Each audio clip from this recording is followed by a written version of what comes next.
All right. Oh, wrong screen. Hello, how are we all doing today? First and foremost, I was trying to mess around and change some ad settings before stream, but I think I messed something up, so hopefully there's not going to be too many, but we will see.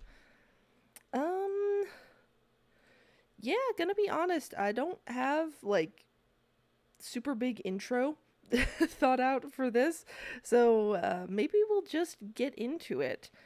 Yeah, for those who haven't seen this game before, you need to sort this gigantic, massive library, and I'm currently going for the challenge where you do it without using any of the major magic, which makes it just take a little bit longer. But right now, current plan is to find all of the white books because those are easy to see, and those come out to healing, philosophy, and what was the other one? I can't remember, but it's that shelf, and that shelf up there. So yeah, how you guys doing? If indeed you are around, hope you've been doing well. I've been doing pretty okay. Yeah. By the way, let me know if there are any volume issues and things. There we go. Trying to remember what we chatted about last time. Honestly, a lot of different things. Do I have a shelf for this? I do. That's 7. That's philosophy, ethics. No, you go over here. Yes? Question mark? Let me see. Oh, it's literally right there.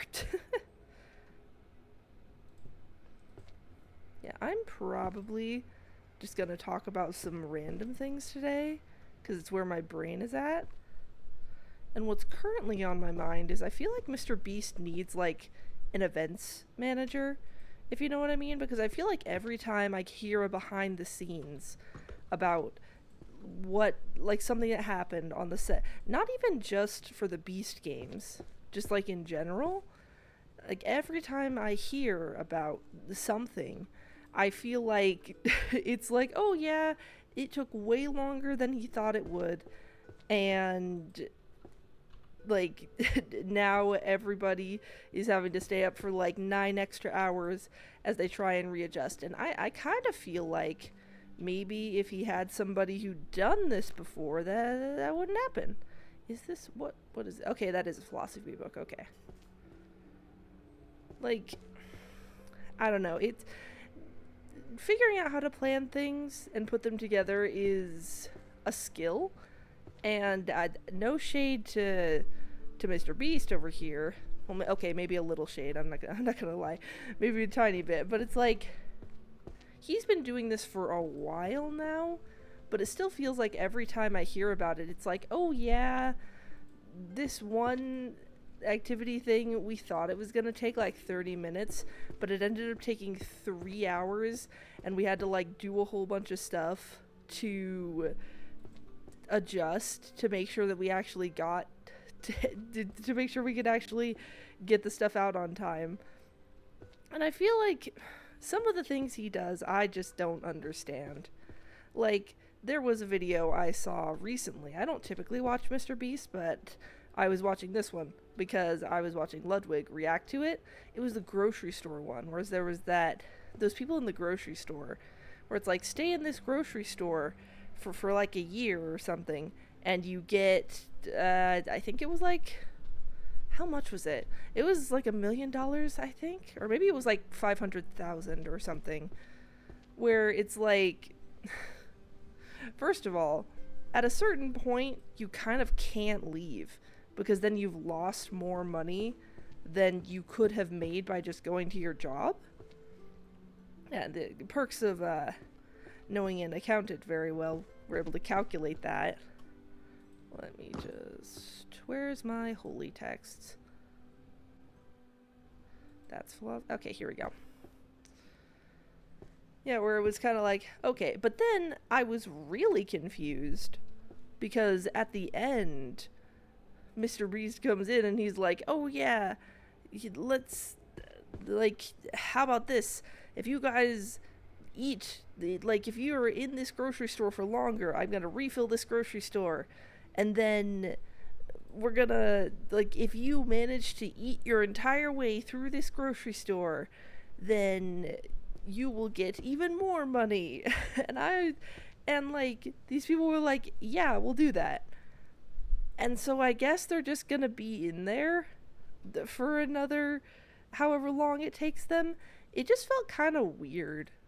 Like, a weird direction to take things. And maybe maybe I just don't have the massive brain that Mr. Beast does, but I don't know. I feel like I'm not sure why he like gave that option, to be entirely honest, because I feel like if I was losing money on a challenge, I'd just be like, "Hey, guys, if you all leave right now, I'll give each of you $1,000,000. And it's like, wow, that's so cool. All these people, they did this crazy challenge, and then they all get $1,000,000. Yay! Feel good ending. And instead, it's like, I guess they get to be away from their families for another however long. And I don't know, it felt weird in the moment to have that happen. Is it? No, it's not that top shelf. But yeah, like, that's not that's not a terribly long thought, I suppose, but it's been on my mind recently. And yay! We leveled up, and we're not gonna use that because we're not using magic. I imagine in this scenario, for this, it would be kind of like if the headmaster or principal or whatever just grabbed someone random off the street. He's like, hey, you look like you go to my school, come fix this. And you try and explain that, no, I don't know what that means. What do you mean magic is real? But then he just shoves you in the library. Speaking of, actually, come to think of it, the setup for this game is like, oh, you're locked in this arcane library until you sort all the books. But how did we even get in here in the first place? Did we get kidnapped out of our apartment? I didn't really think about it, but yeah, it's like, how did he get us in here? I guess he must have just, like I said, taken us out of our apartment. Or dorm, I guess. I think... No, that's on the other side. That's not it. Ah, okay, top shelf. We got another one. Power and Ethics, I think, is over here. Yeah, I'm trying to think of, like... Okay, we've gotten to the point where these shelves are going to get a lot harder to find, because there's a pretty good chance that the rest of the books that we need are buried in some way, kind of like this one, where it's like getting a bit harder to see them.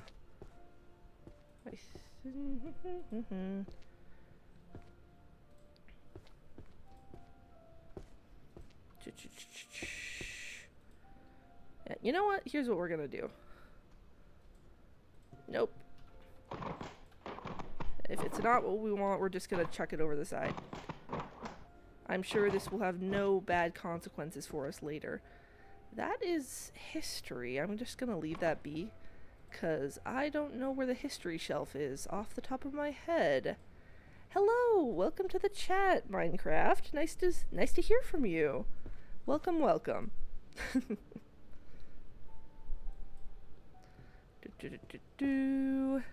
Glad that you could catch a stream. Okay, that one's... Oh, there we go. Yeah, like I said, this... Actually, I'm just gonna put away this one because kind of know where it goes already. I believe goes on here. It's lavender. There we go. And then we keep searching for the... It's gonna come to a point where we just can't find the last one, and I'm just gonna have to move on and come back, which is a little bit bothersome, but at a certain point, that's just how it's gonna be.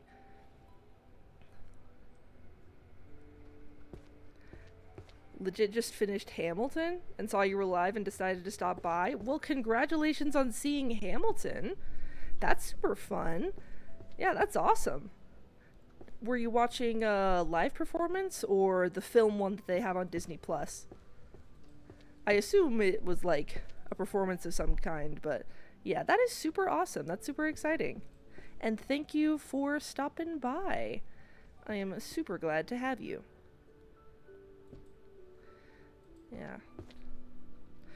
I was about to say, oh, if you see like one of these books, let me know, but I actually don't know if that's a good idea, because if someone says, oh, I saw something, how on earth am I gonna how am I gonna know where they saw it? You know what I mean? Like, also it's very fun that the books just keep floating, but you know what? It's a magic library. That's probably just par for the course. There we go. Healer diff. I was watching the Disney Plus show, but I have been to a live show before in New Orleans. Books, my attention span will be in pain after this. Yeah, but that's super fun. Yeah, I haven't had the chance to... Like, I was really into Hamilton when it was super big online, and there were a bunch of people on YouTube doing animatics to all the songs. I was there for that musical animatic boom of... Oh, what was it? It was Actually, my thoughts about the passage of time are a little bit muddy. I don't know exactly when Hamilton was at its peak, but yeah, I was part of that group of people just watching a ton of animatics on YouTube, which were very cool, mind you. And like with that, I got into... Hamilton was obviously the big one, and I think started that trend, but there was also what's it called? Be More Chill. That was a really big one. Heather's got super big around that time, around 20 to 2021, I believe. You know what? Yeah, you were probably right. Somewhere around there, where it's just like everyone after Hamilton, everyone's like, okay, what if I look at other musicals too? And in some ways, that time, it's kind of like, I think online people are less keen on Hamilton nowadays, but it's still really good musical, I think. And I kind of wish people had done more animatics of, what's it called? 21 Jump Street. That's what the original's called. Because I think that one is super interesting. I understand why not. It's like a really kind of depressing story about how a police officer wanting to meet a quota, essentially, kind of ruined a teenage kid's life. But unfortunately, the songs are extremely catchy. So I kind of wish people had done more animatics on it. Is this metaphysics? It is. Yeah, but I think some people still do animatics, I think, but it's become much less in vogue, as it were. I think this is... There it is. I think. Yes. Holy... Okay, is there any more philosophy in here? I don't think so. But yeah. I've never heard of that before. Oh yeah, it's a super interesting one, actually. It's also by Lin-Manuel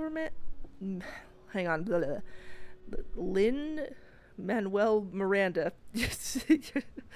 Yeah, it's a super interesting one. And obviously there's also... What's it called? It's the one with the song Blackout in it, and... it's about this one street in New York or something.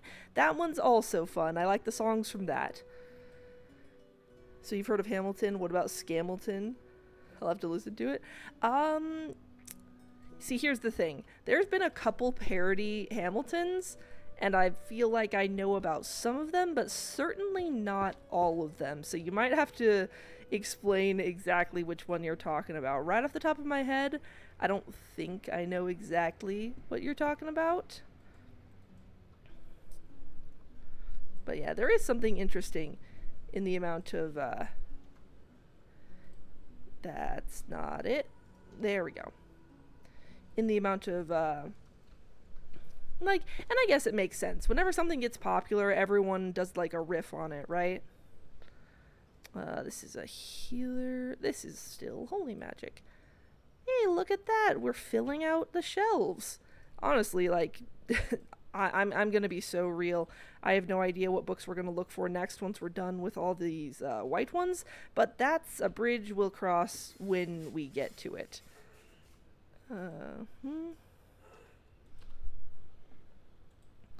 Scamilton was the Hamilton performance illegally live streamed and performed by a church. Oh yeah, that one. I don't know much about it other than the performer for, like, Aaron Burr was actually apparently like a really good singer, or it was like, yeah, like one of the performers, it was like, oh, this is like a weird production that's kind of like odd, but like that kid's got pipes. Like, that's the only thing I know about it. I didn't really watch it when it was making waves, but I have vaguely heard about its existence, if that makes sense. Here we go. Haha. Haha. Okay, clearly we have a lot more left to find still. So, let's start looking. That is lavender, but we do know where that goes, so we'll pick it up. Is this? Yes, that is philosophy. And that is another healing thing. There we go. As soon as you just start squinting at things, you eventually find them. That's what I've learned. That's another lavender book, but that's fine. We know where the lavender goes.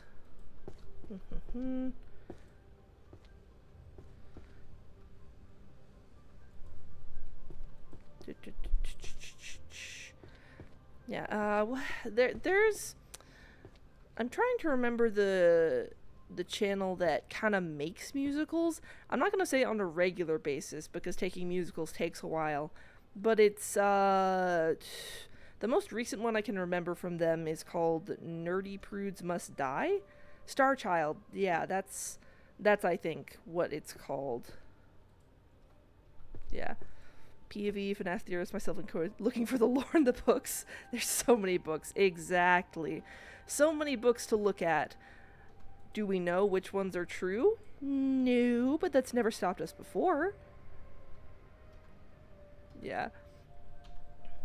Yeah, what do you guys think of, like, lore in FNAF books? I have the stance of, like, they're interesting, but I try not to hold them as gospel too much, if that makes sense. I'm of the opinion, and, like, I feel like this is getting a little more radical as time goes by, but I'm of the opinion that all the information on a story should be in the thing itself. Like, I feel like... yeah, okay, we do have some philosophy. I feel like if it's really super important, it should be in the game and not just in a side thing. You know what I mean? And maybe it's not that radical. Like, people probably generally agree. But I do wonder how... I wonder if people look at that and they're like, oh, yeah, that'd be nice, but we can't do that. And maybe that's just me, like, kicking up a fuss over nothing. That is the wrong shelf. Obviously, the one about pregnant MatPat is canon to the games. Well, that's the thing, right? If it is an actual important piece of lore, then it should be in the games. And that's the point I'm trying to make. Do I think that it's an important piece of lore? No, not very much. I think, in fact, that series is more like Goosebumps, where it's really not that important that there's a story about pregnant MatPat And I think there's another one where, like, there's, like, goo that's kind of like super cancer that falls from the sky, which is a bit strange, but yeah. But, like, if at any point they decide that that's super important to the story, they should probably do something in the games instead of just expecting people to to know about it. Oh, this is alchemy. We'll go down a skosh. I just want more Michael. That's fair. Because the thing is, Michael's like a really important character. Like, super important. Even though I think at this point, canonically, he's dead? Question mark? Question mark? I think at this point, he's dead, but we never really actually got, like... His arc is weird, because the only thing we've actually heard from him is that one speech, I think it's at the end of Custom Night, where he's like, "Ah, yes, Father, I've certainly been doing a lot of things for you, and now I'm gonna come find you." And then, maybe it's later in Ultimate Custom Night, or something like that we hear more about it. But it's definitely, like... It's clear that he's very important to what is happening, / what happened in the series. And yet, it's just like, we just don't hear that much from him. And I feel like people, by the way, if you hear power tools in the background, someone upstairs I think is doing something, but the problem I find with it is just, yeah, like I said, we don't know really that much about what's going on, and I feel like people have gotten used to the idea of FNAF and being like, oh yes, we've gotten a singular crumb of information, therefore the story good. Like, what I'm getting at is people are used to filling in the blanks for themselves, and I think they don't give themselves enough credit for telling the story that the games don't, if that makes sense. Like, so much of this series is built on fandom headcanon and what we've decided that certain things mean. And I think that gives people the impression that the foundation is a lot more solid than it actually is. When in reality, you look at it and it's like, this is held up with toothpicks and spit. You know what I mean? Well, I should actually figure out where this goes. One sec. I remember when we thought Michael Afton was the name of the crying child, and how Gregory is the trying child. Yeah, like, I feel like the FNAF games are kind of allergic to clarification, or if they do clarification, it's in a way where you don't actually know if it's intended to clarify or not. Like with the books, because it's like, okay, I think the books were kind of intended as a way for Scott to, like, clear up misconceptions, but kind of what they ended up doing instead was just making things way more complicated than they needed to be, you know? Alchemy and potion making. Okay, so it is way back there. We can figure that out. Yeah, I'm getting to the point where I've got, like, just a couple books left, but I don't know how to find them, so we're just gonna start doing this as well. And if I see what I need, then that'll be great. And put this philosophy back. There we go. 6. Yeah, like, I don't have a problem with FNAF books as a concept. I think it's really interesting and really cool, right? Where it's like, you want to maybe clarify some things that weren't completely clear the first time around. And that's fine. Like, I think that's a great idea. But it also, like, it just makes it more complicated than it needs to be. Because you have someone asking, like, straight up, like, hey, is this canon? But you want to be kind of... Oh, another lavender book? Yeah, we'll just keep this. but then you want to be kind of mysterious about it, so you're like, who knows? And maybe Scott was kind of not what's the word? Maybe he was a little bit vague about it because he didn't want people to take the books completely as gospel, where like he didn't want them to be like, oh, which unfortunately I think this happened I think this happened anyway, where people look at the books and they're like, oh, what happened in the books is 100% true all the time, and there's no room for jokes or anything like that. It's just this is our new Bible for exactly what happened. And it's like, I don't think that Scott is necessarily someone who just, I think Scott likes to joke a lot. I guess I'll put it that way. I think he is very capable and often does not take himself very seriously. And like, that's fine. Like, if I'm gonna write a video gamer book, why not make a few little jokes to myself as a treat in the meta narrative? Except I've cultivated a fan base where all of those meta jokes are vitally important to understanding the plot, and so it just gets real complicated real quick.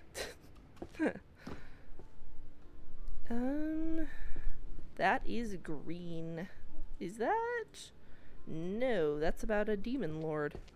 That is not philosophy or healing or holy magic. What is this? That's...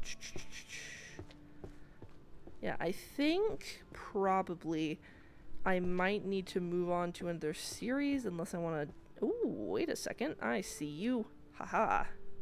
Get out of here. I'm not looking for purple. And there's another one down there. See, that's the secret. You gotta look through all the little cracks in the armor. That's healing magic. That's another healing one. What are you? Book of Spells, ice. Okay, currently don't need that. Haha. I don't know how I managed to see that. I'm gonna be so real. I think we need to abandon the idea of any new FNAF content being content this summer. Here's the thing, though. I did see very recently a video that was like, hey, by the way, leaked images, new FNAF game in development. Do I think that that game is going to come out soon? Not necessarily. But I don't think the franchise is as dead as some people are claiming. I think it's just a case of we're in, like... I don't even want to say we're in, like, a slump. Because, like, I think it's more like... FNAF fans are just used to getting new content a lot more frequently than other places, because honestly we've kind of been spoiled. Like, we've gotten a lot of content through the years, and I don't want to downplay people who are saying, oh, I wish there was more. Like, that's totally fair. That's the wrong shelf. I should probably read the titles before I put them on the shelf. But I feel like it's kind of just a case of... the release schedule for mascot horror games is weird. Like, it's just super weird, honestly. Because with Bendy, that all came out in like a year and a half. FNAF, most of those early games were like in a year and a half. Like, it's... It's weird because people get really used to getting content really fast, and I don't know. And again, it has, I'm not saying that like it hasn't been a little bit. Like, we could get some new stuff, I think, but I think maybe in some cases patience is needed in some regards, you know? This goes on this shelf. 30. I did not mean to pick that up. There we go. Scott did say a sequel is being worked on, not a 3 but a 2. To be honest, I'll let them take their time with any new FNAF content. As long as we don't get a game like Security Breach, then I'll wait till it's ready. Yeah, but like, also with that, the thing about Security Breach is I'm not sure And like, this is, I must be clear, this is me like going off into the weeds about things that I haven't done a ton of research on. So, like, maybe don't quote me on this, but I'm not entirely sure that more time would have perfected Security Breach. Because what happened with Security Breach is, over time, the developers were like, oh, what if we added this thing? What if we added this thing? They basically had the thought to just keep adding and adding and adding things. And I feel like that caused the game to become really bloated. And they just kept thinking, oh, surely we'll have the time to finish all this before the, like, release date. But then they obviously didn't, because they added like 10 billion things. So I think maybe what Security Breach needed was, like, not necessarily more oversight, but like a slightly stiffer hand when it came to like adding things, where it's like, hey, before we add all this cool new stuff, like, let's make sure what we have works really well. And like, technically the foundation of Security Breach is solid. Like, you can technically break a lot of things in Security Breach before it actually collapses in on itself. But yeah, I guess what I'm trying to say is, I think maybe they need to manage their time a little bit better. And obviously, I want to be patient as well. I don't want to rush anything.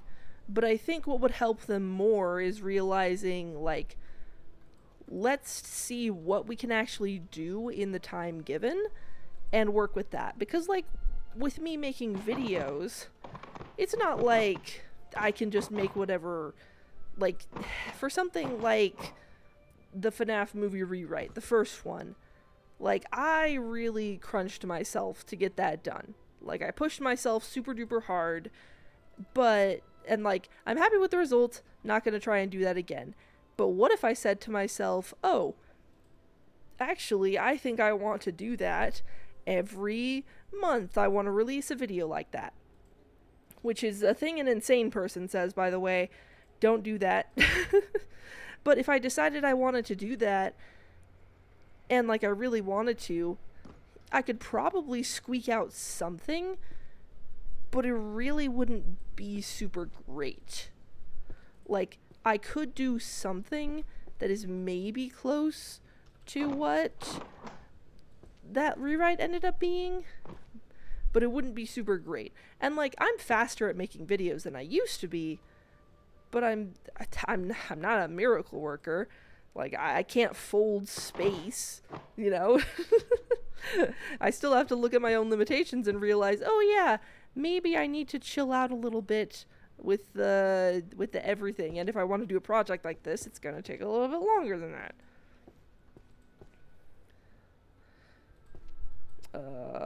Sorry, I'm catching up on these messages. One sec. One more thing. Michael Afton, specifically movie Michael Afton. Apart from Charlie, said his full name, genuinely yelled out of joy. After watching the movie, what did he really do in the movie? To be honest, they should have let other help Scott write the movie. Exactly. Yeah, for sure. Like, Michael's presence in that movie is unique, I will say. He didn't really end up doing much. I'll be entirely honest. It's interesting, that's for sure.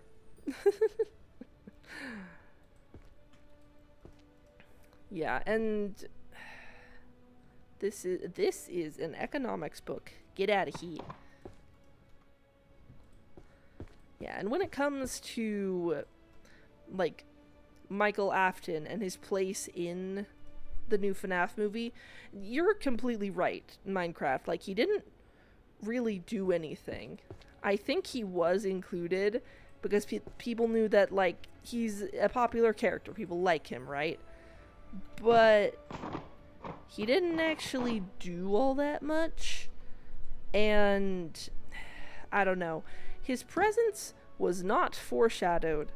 And so if you're someone like me who was trying to rewrite the first movie, it's like, I would have included foreshadowing for Michael if I'd had any indication that he existed at all.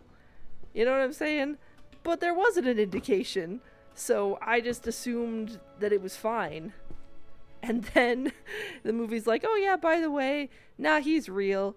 He exists. And it's like, excuse me. I didn't realize we were just doing whatever. I guess I'll figure out how to include that in my everything. But yeah, the presence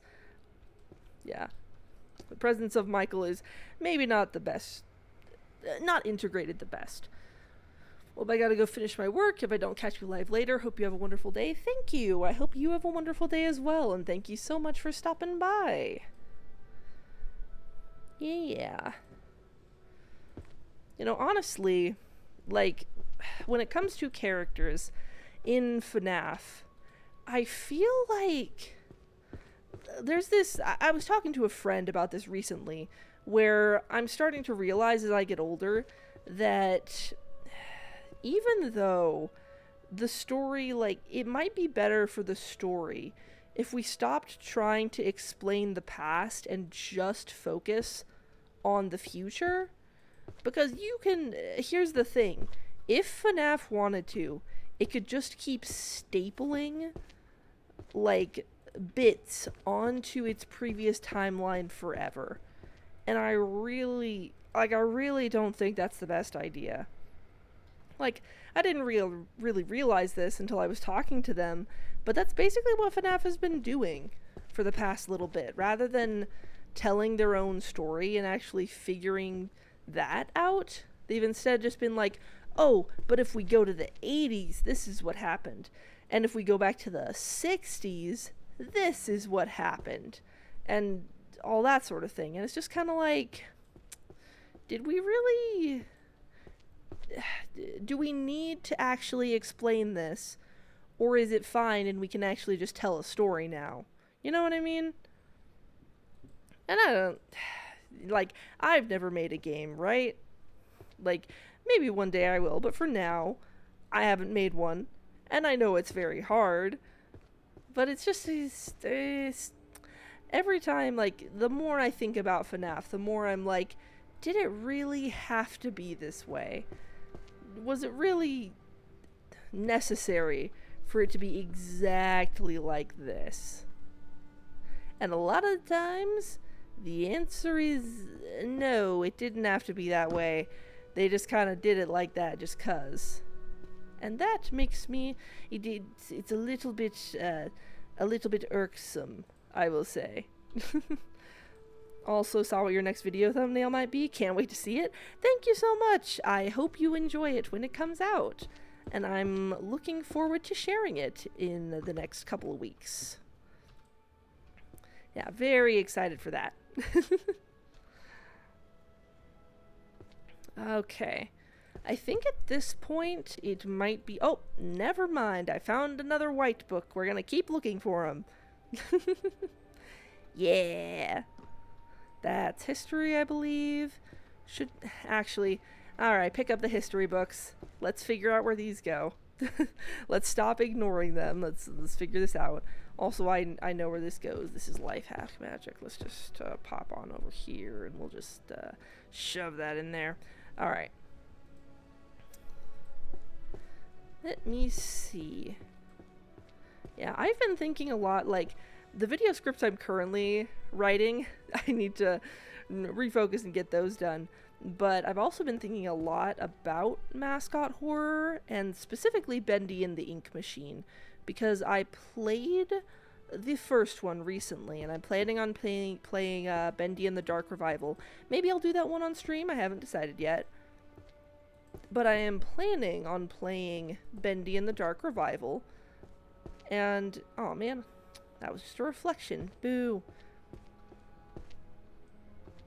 And I've been thinking a lot about the story issues in Bendy because they're kind of hard to articulate, because the game does a pretty good job most of the time of seeming like it's all gonna go somewhere, and then it just kind of collapses at the end. And I think in the future I'll be making a video talking about how that happened and what on earth it means, because people can feel it, and I think it's kind of, oh, what is that? What is that? Book of Spells. Let's just toss that. People's trust in mascot horror storytelling has kind of gone away. I don't want to get too much into the weeds about it, but it's like when people look at mascot horror, it's no longer like, wow, look at this cool thing. It's more like, well, let's see where this goes, I guess. Which, I don't know. I think it'd be fun to kind of interrogate that response and see what prompted it, because it's really interesting how we made that journey, you know? This doesn't make sense.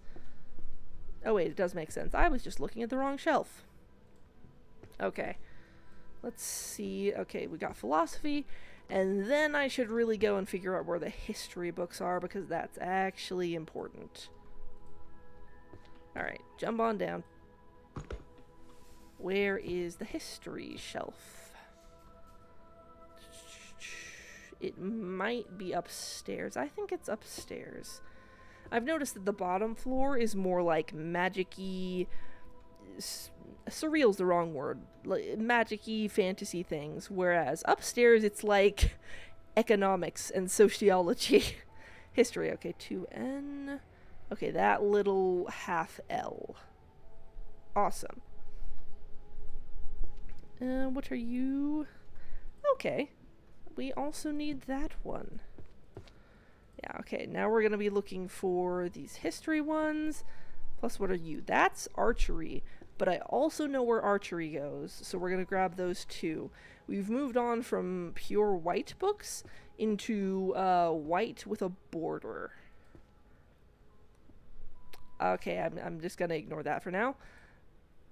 History, there we go. See, we're getting into it. We're doing good.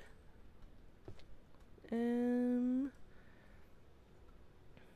I'm trying to think, because the more I think about it, the more I think, like, people talk about mascot horror being oversaturated, but I'm really not sure if it is. Like, I'm really not sure if it's actually oversaturated, or it's just that, like, YouTube has decided that videos about Garten of Banban do really well, and so a whole bunch of people make it, and people are like, the market's oversaturated, and it's like, okay, how many mascot horror games can you name? Off the top of your head, how many of them can you just name right now? And for me, it's kind of like, well, let's see, we've got, one I was reminded of recently was, Baldi's Basics, Flash from the Past, if, like, you don't remember that game. I didn't either for the longest time. Is this it? Compendium? Yes, okay. Yeah, so you got that one. Then you got FNAF, which is the classic, right? FNAF is the classic one. And then you have Garten of Banban, which I think is kind of the one where everyone got a little bit disillusioned, because it really laid bare all of the tropes of mascot horror. It's kind of like what Divergent did for the for the young adult, like, fantasy series, where it's like, oh yeah, let's split everyone into groups in this kind of dystopian society and go from there, where it kind of stripped away everything and revealed, like, because here's the thing, tropes are not a bad thing in writing. They're really not. Like, it just means that, oh yeah, people have found that this specific thing happening is something people like. And there's nothing wrong with that. Like, there's nothing wrong with knowing that in your space genre, there's probably going to be a space chase, right? That's the one I could think of, but you know what I mean. Where did it say that history was? Oh yeah, half L back here. But when you get something like... there we go. That's not it. Is it here? Yes, okay.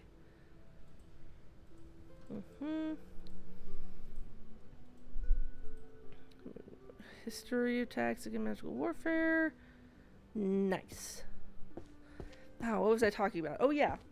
Like, there's nothing wrong with tropes in fiction. There really isn't. I think they get a bad rap because people think that they're lazy, but just because something is formulaic doesn't mean it's lazy. As long as you do, like, well and have your own, like, thoughts about it, I think it's fine. But when it comes to mascot horror, like, here, I am annoyed by the fact that probably 5, 6, probably eventually I'll need to make a video about Garten of Banban, just because, like, as annoying as I find it annoying because I feel like it doesn't respect the genre it's trying to be very much.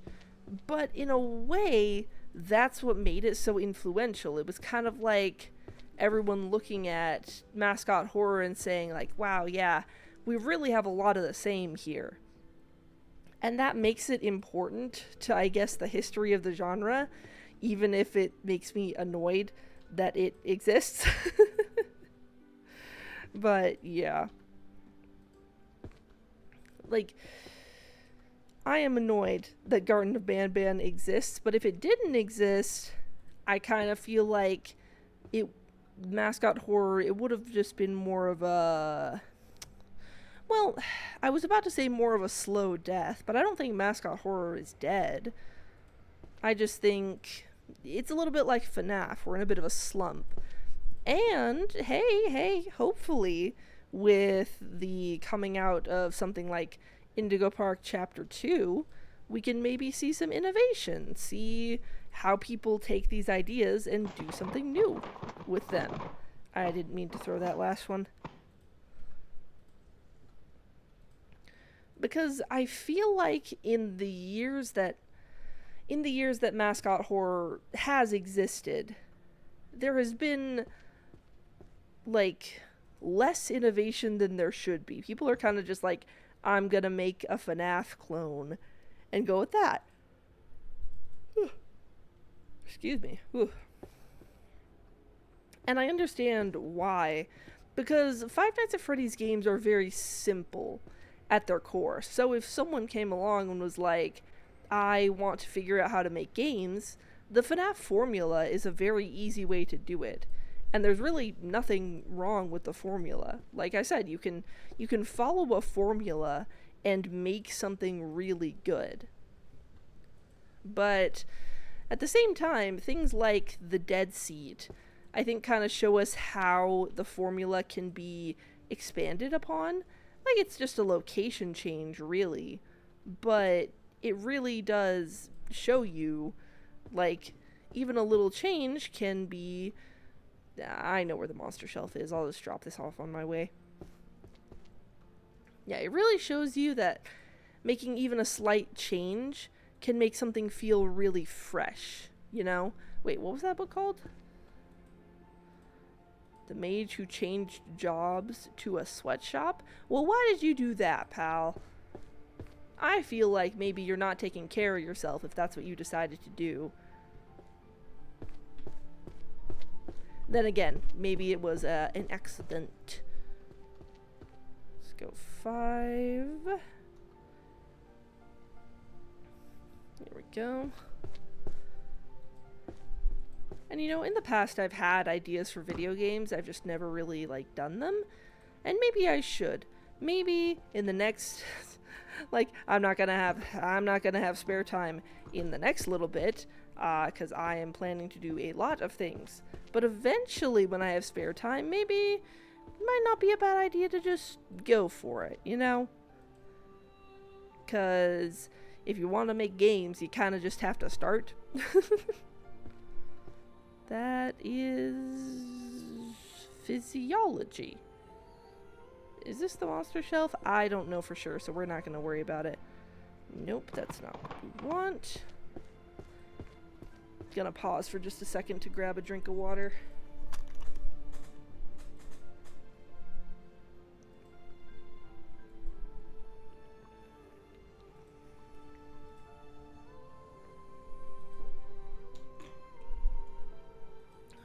Excuse me.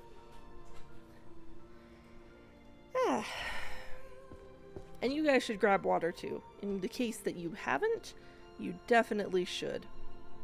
This is not the most efficient way of grabbing books, but I am doing it anyway. It's interesting because books, they'll like make the noise of falling, right? When they first fall over. But then I think they make the noise again even if they don't move necessarily. I haven't proven this yet, but I kind of feel like that's what's happening. Is there... There's got to be one under here, right? No. There is not. There's only economics. Economics under everything.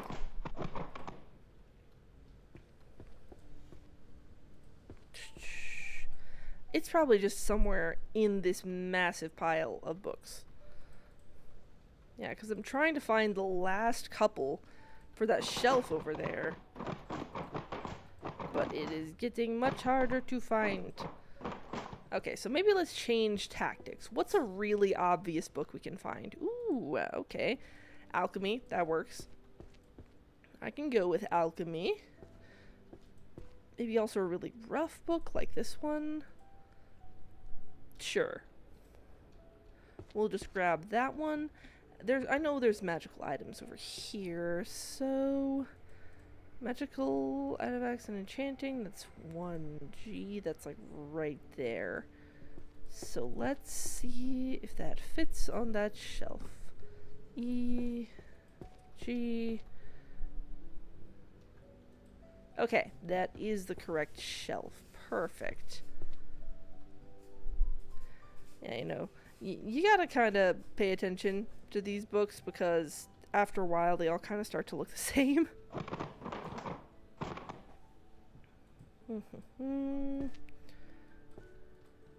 Okay. Nice. I'm gonna turn on my desk fan because I'm getting hot. So if you guys hear the fan sound, that's what that is. That's not that. Oh, okay. There's a lavender book though. We know where this goes. There's another one. Made you change jobs to a sweatshop. But I have no idea where that book goes. So we're just gonna not worry about it. Okay, now I think I'm collecting books for the everyday magic shelf. Which I guess are these, like, kind of pastel-y type things. Because we have a pink series, we've got the lavender, and now we've got this cyan? Question mark? That's not it. Fundamentals of Dungeon Culture.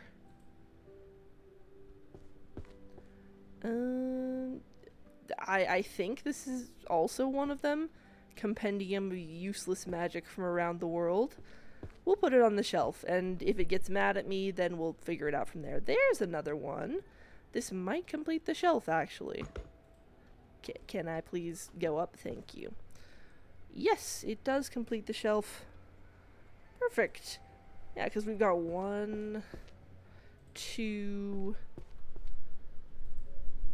3, 4, 5, 6, 7, 8.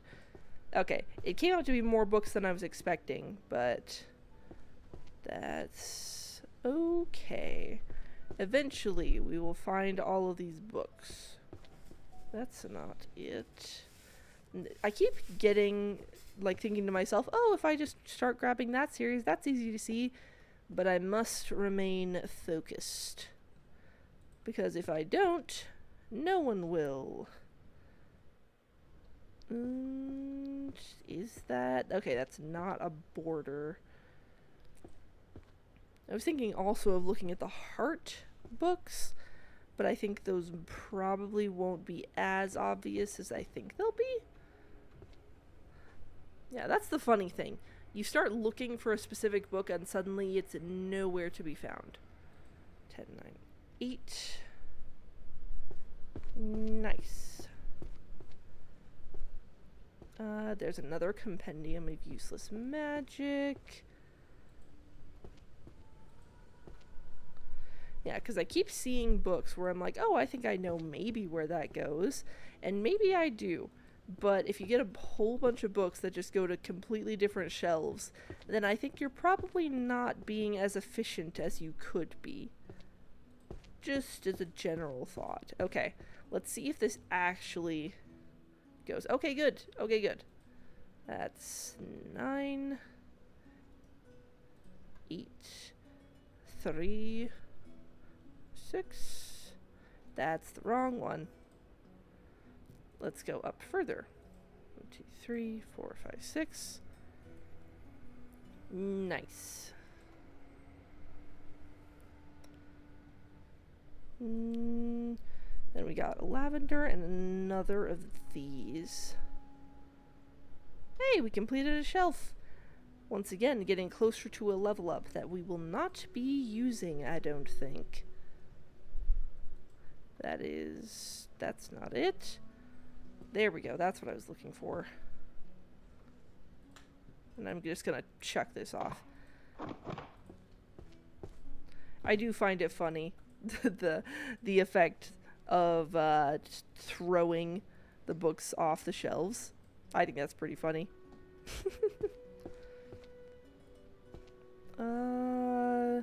Is commuting with magic, is that like useless magic? Let's see. 2. Okay, that goes there too. Alright, let's find some pastel-y type books. No. Toss them on the floor again.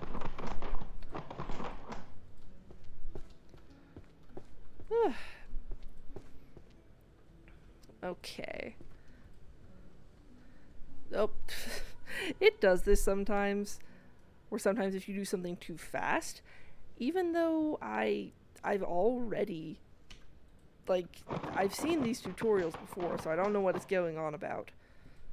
But oh, okay. Another healing magic one. I don't think this will complete the shelf, but it brings us a little bit closer to it. I believe there are 2 more books that go on that shelf. Is this the... No, that's thunder. That's not light. So I don't want it. Okay, compendium. Alright, I think... Yeah, honestly, I'm gonna be honest, guys. I just got hit with, like, a wave of tired. So, I think I'm gonna get one more load of books, and then I might just call it an early stream. Sorry, I know I usually stream for 2 hours, but I am feeling, like, really, really sleepy right now, and it's really hard to focus, even though I've taken my medicine. So, we're gonna fill up this armful of books, and then go from there. Sound good? Sounds good. I do want to film arms, though. So let's grab everything familiar. The gold collapse. Sorry, I feel like I find financial jokes a lot more funny nowadays than maybe I used to. I don't know where that one goes. I do know where this one goes, though.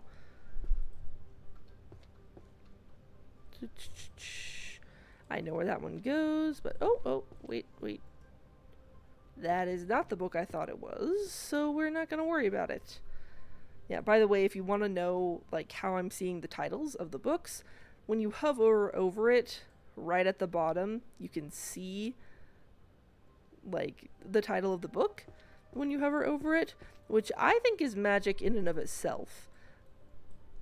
Like, if you needed a reason to believe that our character is magic, even though they're not doing that much with it, it's the fact that they just look at, like, this book's upside down, but I can see that it's animal oracles prophesying match results.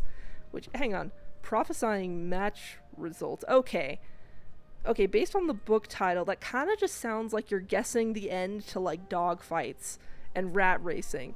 And I feel like that should be counted as cheating. Like, it really feels like that should count as cheating, but I don't know. I don't live in this world, so maybe it's just fine and expected. And you put wards on your rat before you race it. Oh, do I know what this is? Yes, I do. Responsibility. Let's see. Alright, we need 8 more books. That shouldn't be too hard. You know what? Maybe I will collect these dragon scale books. Why not? I'm the one picking up the books. I decide what should happen. Me and me alone. That's not... Is this dragon scale? Nah, not quite. No. Because these ones don't have the clasps. And of course, the second I want to find them, they are nowhere to be found. Oh, there we go.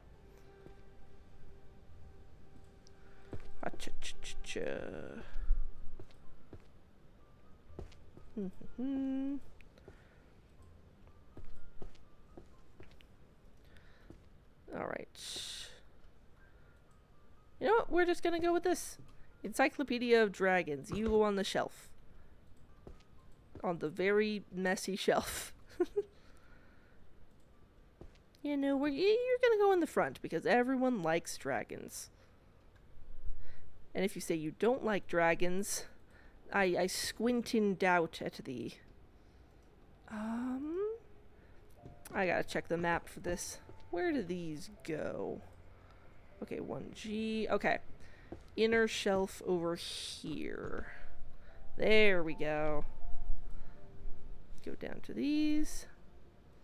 10, 9, 8, 7. And then this is healing magic. Yeah, so almost... Oh, we completed another shelf. Nice.